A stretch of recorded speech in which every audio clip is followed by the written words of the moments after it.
The following dance is called orochi, meaning great serpent.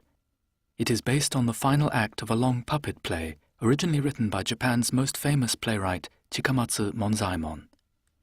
The play was first staged in 1718, but since the 19th century, it has inspired a number of adaptations in both the puppet and the kabuki theatres. This dance is another more recent version.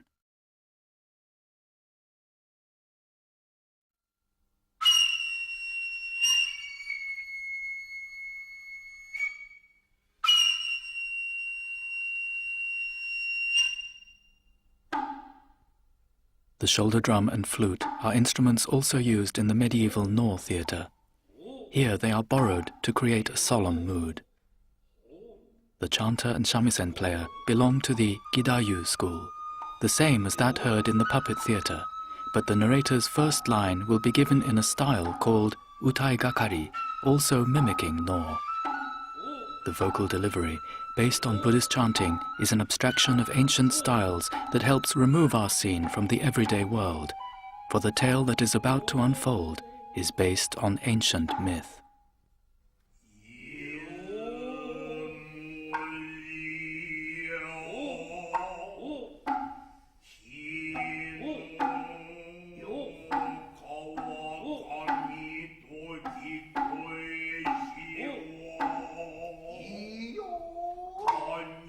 We hear a description of our surroundings.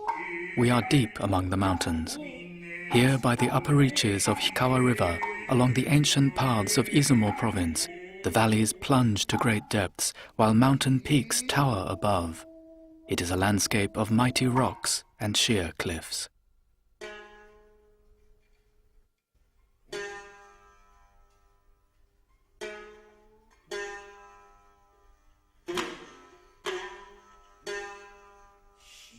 Dressed in crimson robes and glittering hair ornaments, the character before us seems to be of royal lineage.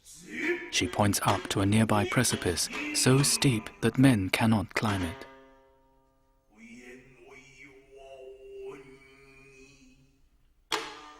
At the top of the cliff is a craggy ledge that has been made into an altar.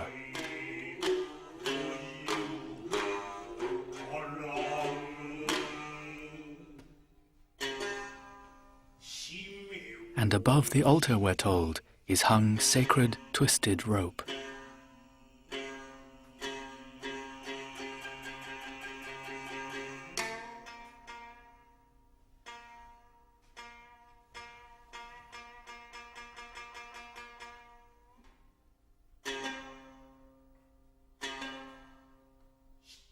Below this place have been set out 8 large jars filled to the brim with rice wine. Glancing down at the jars, they seem like an unending spring of sake.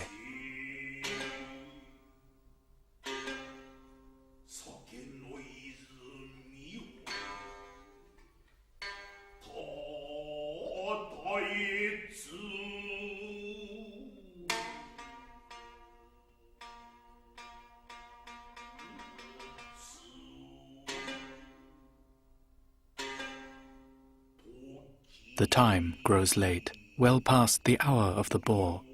It is the dead of night. Yet the light from beacon fires close by illuminates the night sky.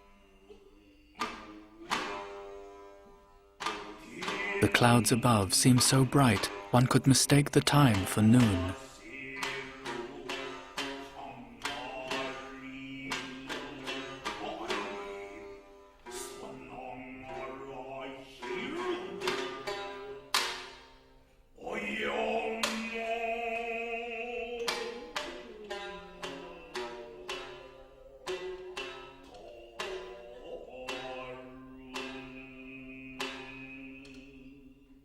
The music softens.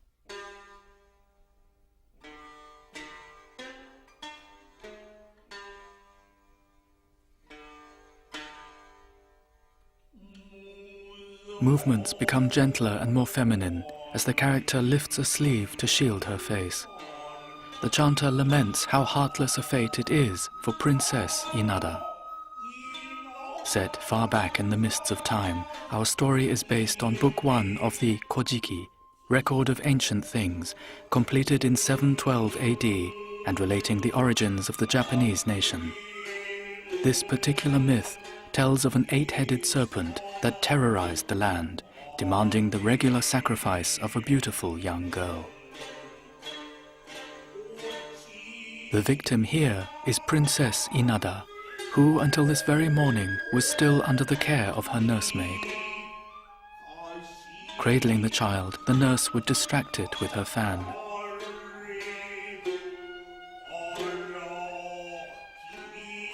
Glancing up and shielding herself, we're told that Princess Inada has yet to know even the feel of rough wind on her skin.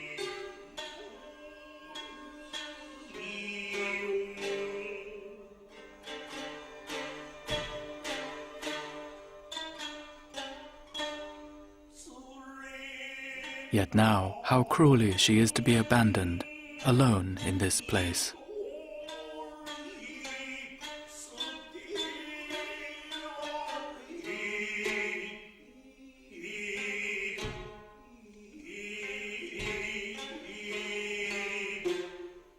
Though she would cry to her father, no reply comes but the valley's echo.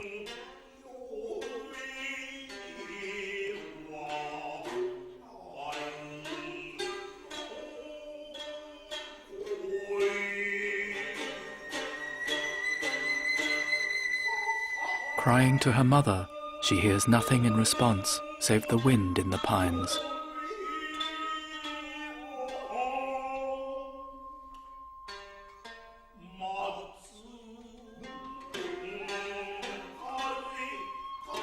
All that is happening to her is like a dream.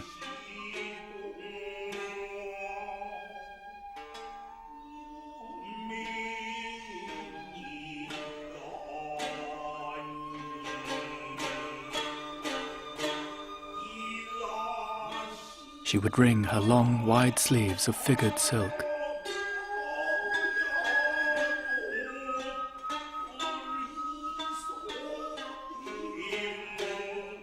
Yet we hear how hard it is to dry them of the tears she sheds.